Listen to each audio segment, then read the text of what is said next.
Nobody in politics wants their own party's candidates to lose, especially in the top races. But losing by a little is better than losing by a lot, and not just for pride's sake, it can help down-ballot candidates in close contests. Let us gather together, fellow political buffs, and speculate. UN sponsored a new poll says Republican Ted Cruz and Democrat Beto O'Rourke are just 4 percentage points apart in the race for U.S. Senate. It follows a slew of polls with single-digit differences between the incumbent and the challenger, an accumulation of flashing yellow lights that has some Republicans spooked and some Democrats dreaming.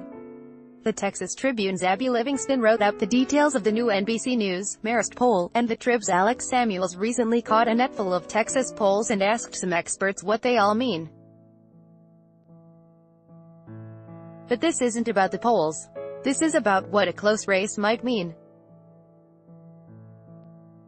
Texas is set to ditch its straight-ticket voting option in 2020, but it will still be available to voters this November.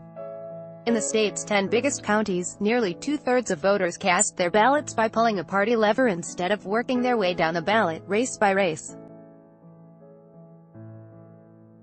That means that a close race at the top of the ballot, the so-called marquee race that voters are paying attention to, could produce a different coattail effect than a landslide would. It's the rising tide lifts all boats idea.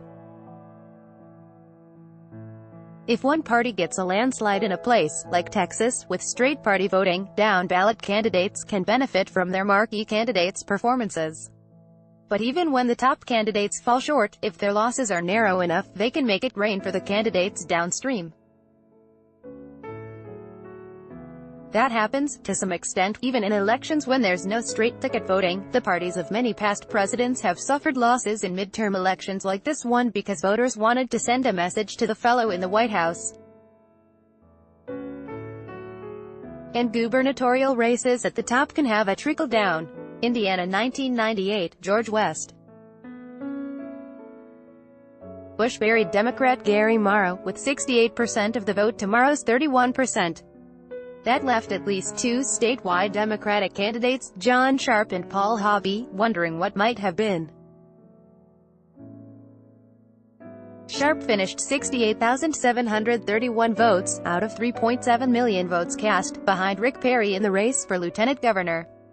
Hobby's miss in his bid for controller was even smaller, just 20,223 separated him from the winner, Carol Keaton Rylander. But, if Bush hadn't provided that big cushion? 4 years earlier, Bush defeated incumbent Ann Richards by fewer than 8 percentage points. Democrats won the next 5 statewide races on the ballot. Republicans have dominated Texas politics ever since, often by big margins. But the polling in this year's U.S. Senate race encourages speculation. Even if Republicans continue their winning streak, a 5-point win could play differently down ballot than a more typical 20-point win.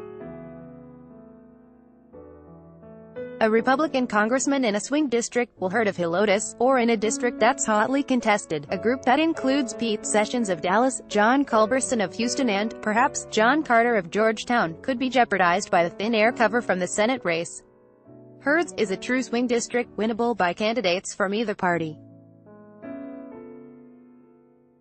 Notably, he's alone among Republicans in the Texas congressional delegation in putting some daylight between himself and the Trump administration. He was also half of that Facebook buddy flick with O'Rourke last year, when the two live-streamed a cross-country road trip, talking about politics.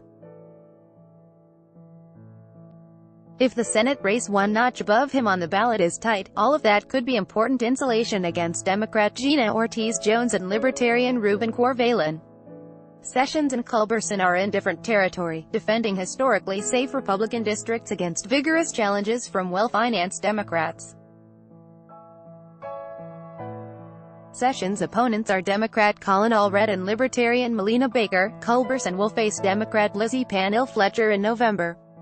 The outcomes depend on many variables: who turns out voters, whose ads are more effective, Trump's popularity, and so on. The race above them is another of those. Democrats want O'Rourke to win the top race. Of course, they're Democrats.